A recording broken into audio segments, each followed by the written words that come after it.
Alors, je suis toujours en plein réglage du son, de la lumière, du cadrage, tout ça. Donc, en attendant de trouver quelque chose qui soit satisfaisant, on va faire un petit peu des tests, des vidéos un peu comme ça. Et du coup, aujourd'hui, on va parler un petit peu des papiers et de tout ce qu'on peut faire avec. Donc vous avez dû voir qu'il y a quand même pas mal de qualités de papier, plein de papiers différents. Qu'est-ce qu'on fait et avec quoi? Donc on va parler un petit peu de ça. Je vais vous présenter tous les papiers, enfin pas tous, mais une grosse partie des papiers que j'ai et ce que je fais avec, comment je travaille avec et à quoi ça me sert. Pour vous donner une idée un petit peu de ce qu'on peut faire ou pas faire ou ce qu'il faut éviter.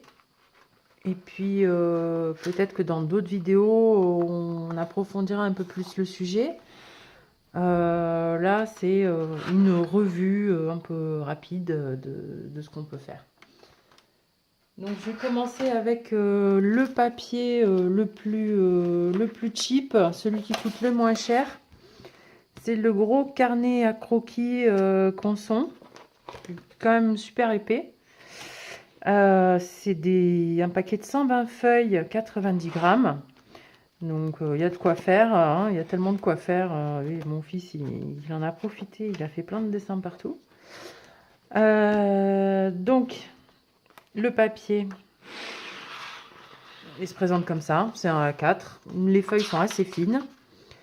Le papier est pas très blanc, il est jauni. C'est une qualité brouillon, donc ça sert pour les croquis, c'est marqué dessus, on peut pas se tromper.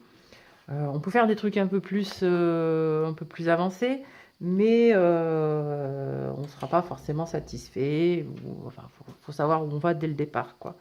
Donc sur ce genre de papier, moi je fais surtout des brouillons, des croquis rapides. Donc là, à la graphite, c'est pour étudier surtout les compositions, les valeurs, les objets. Voilà, il y a une petite étude de chevaux avec voilà, un cheval de trois quarts, un œil, une posture. Là, c'est un peu plus travaillé, il y a un peu plus d'ombre, un peu plus de crayonné. Ça, c'était surtout pour voir un petit peu ouais, pareil, la posture, l'attitude. Voilà, ça permet de travailler les valeurs. Sur le graphite, quand même, on peut faire pas mal de trucs. Là, une petite grue. Celui-là, par exemple, il est intéressant parce que c'est fait sur une feuille de brouillon, mais c'est quand même une qualité qui est pas mal, qui est quand même assez travaillée. Donc ça, moi, par exemple, je l'encadrerais bien dans ma chambre, ça me plaît bien. Ou ce genre de choses. Voilà. D'ailleurs, c'est signé, donc c'est parce que ça me plaît. Voilà. Donc ça, c'est vraiment un truc à avoir, qui est indispensable. Ça coûte vraiment rien. Et puis, ça permet de s'exercer vraiment pas mal, quoi. Mais à la graphite, donc après, on peut détourner un papier et l'utiliser pour d'autres choses, mais ouais, c'est un peu plus compliqué, il faut déjà maîtriser, quoi. Donc, ça, pour la graphite, c'est très bien à avoir, donc. Après, j'ai ce papier-là, qui est 2 fois plus épais, qui est un peu plus cher, mais oh, tiens, mon fils aussi, il a dessiné ça. Il est très blanc. Donc là, c'est déjà une qualité artistique intéressante. Parce qu'on peut déjà faire des trucs assez aboutis là-dessus. Et moi, je m'en sers, hein, donc par exemple pour les encres de Chine. Parce que là, l'encre de Chine, c'est technique mouillée. Donc si on mouille beaucoup, ça gondole beaucoup. À 180 grammes, c'est intéressant. En même temps, il n'y a pas trop de lavis, c'est que du noir. Donc on repasse pas, il n'y a pas des surcouches. Et puis c'est très blanc, donc ça donne des dégradés intéressants et des couleurs intéressantes. Et puis je m'en sers aussi pour la sanguine à la craie. Voilà, je vais vous montrer.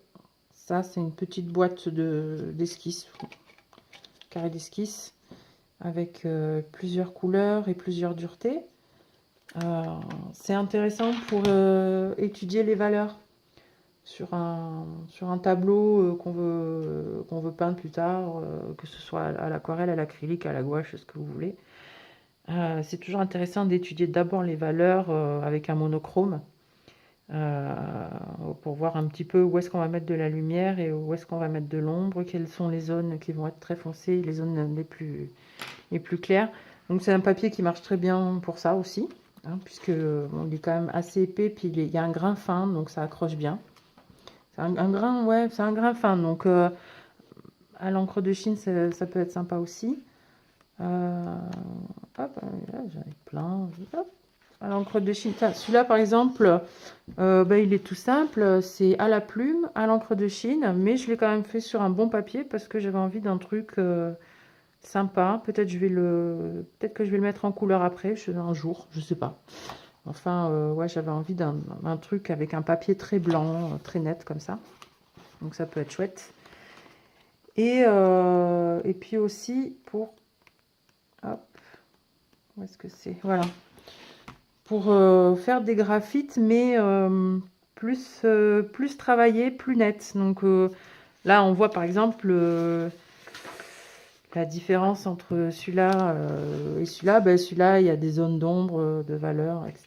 Puis celui-là, par contre, c'est à la ligne claire. C'est-à-dire que je vais faire un trait, puis je vais gommer, puis je vais refaire mon trait, je vais regommer.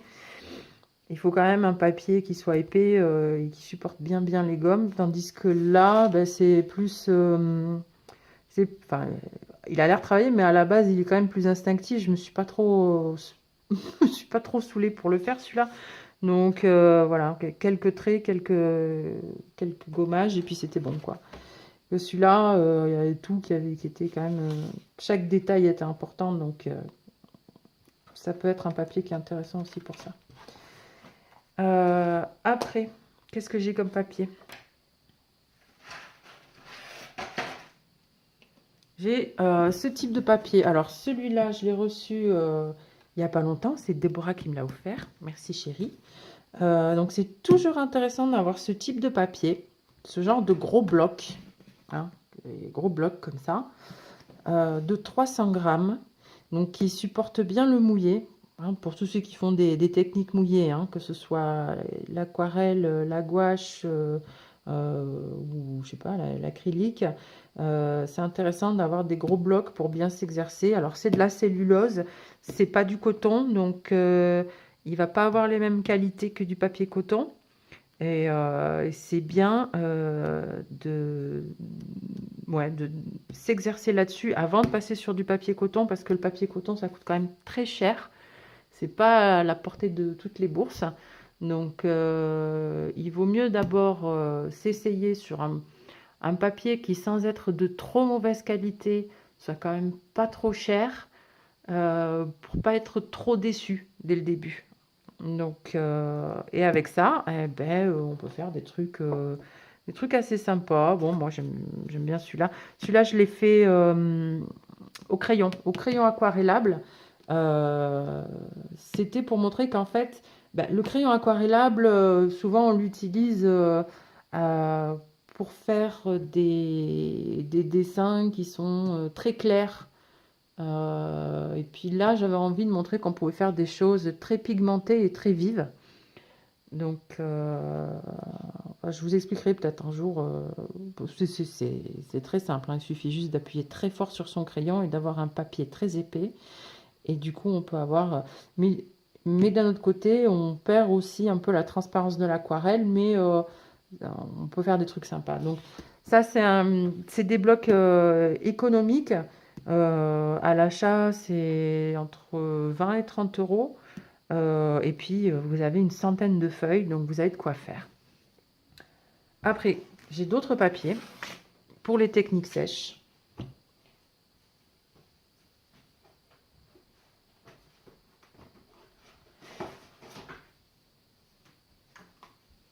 Me revoilà. Ce sont ces papiers-là, qui sont des papiers à dessin à grains pour bien accrocher le fusain, sans acide. Et puis, moi, j'avais choisi un format carré parce que j'avais envie de faire des trucs de ce format-là. Et avec ça, on peut faire des bons fusains. Voilà. Donc là, il y a quand même pas mal de valeurs de gris. Le fusain accroche bien. Et puis j'aime bien le format, il est sympa. Donc on garde. Après, qu'est-ce que j'ai comme format?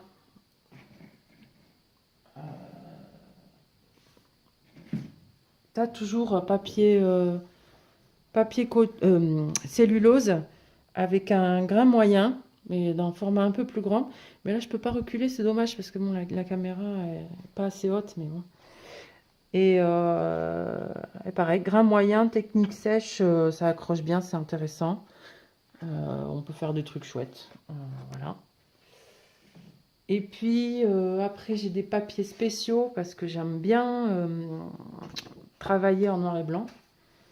Donc ça, c'est un papier noir qui se travaille, enfin que je travaille à la craie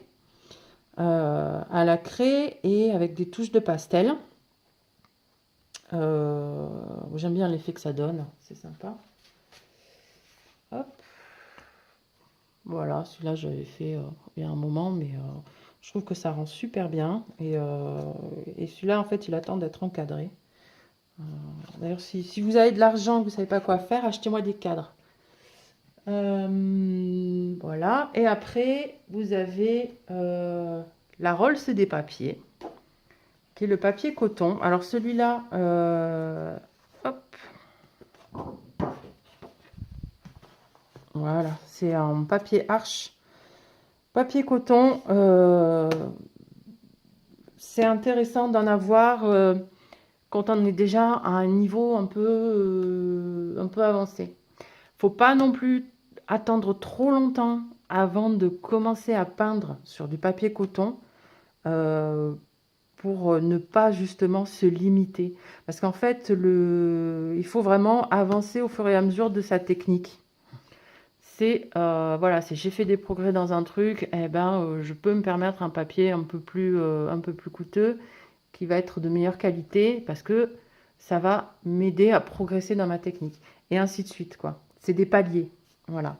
Donc il faut pas rester bloqué trop longtemps sur du papier en cellulose parce qu'à un moment donné on va rester bloqué et limité et il y a des choses qu'on pourra pas faire sur le papier cellulose qui sont faisables uniquement sur papier coton. Voilà, donc, et avec ça, ben, j'ai fait le portrait de mon fils.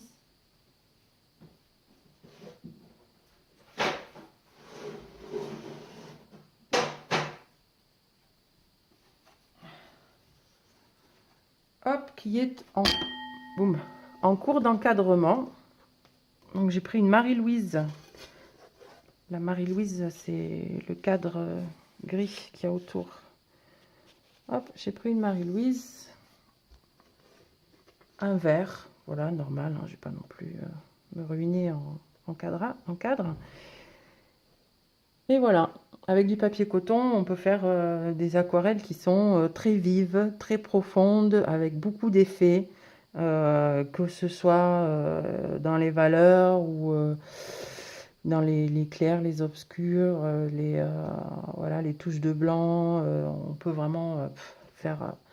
c'est vraiment, ça ouvre de nouvelles perspectives. Donc, si à un moment donné, dans votre pratique, vous commencez un peu à vous ennuyer, vous sentez que vous vous répétez un peu trop, eh bien, n'hésitez pas à passer à la vitesse supérieure.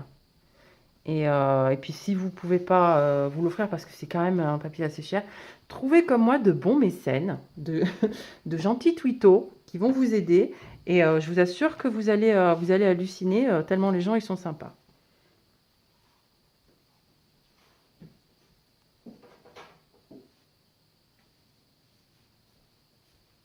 Voilà à peu près pour les papiers. Qu'est-ce que j'ai d'autre comme papier intéressant?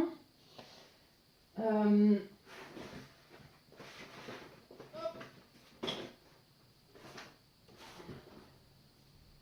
Alors j'ai d'autres types de papiers mais qui sont plus techniques, ceux-là. Donc je sais pas si ça va vraiment intéresser des gens qui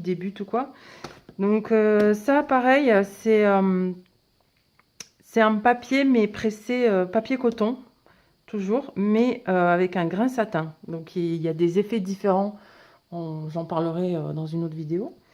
Et avec ce grain satin, on peut faire ce genre d'aquarelle. C'est des aquarelles très très vives, vous voyez. Il n'y a pas de... comment dire, les couleurs sont vraiment très lumineuses, quoi. C'est... waouh, c'est... moi, j'adore. Et eh ben, vous devez reconnaître d'ailleurs le dessin sur lequel j'avais travaillé ici. Où est-ce qu'il est? Hop, il est là. Voilà, c'est celui-là, en fait. Donc, je l'ai d'abord travaillé là, et ensuite, je l'ai décalqué et je l'ai recalqué ici, parce que ouais, je voulais être sûre du dessin, je voulais une ligne très claire. Alors, celui-là n'est pas fini, hein, il manque des petits détails ici.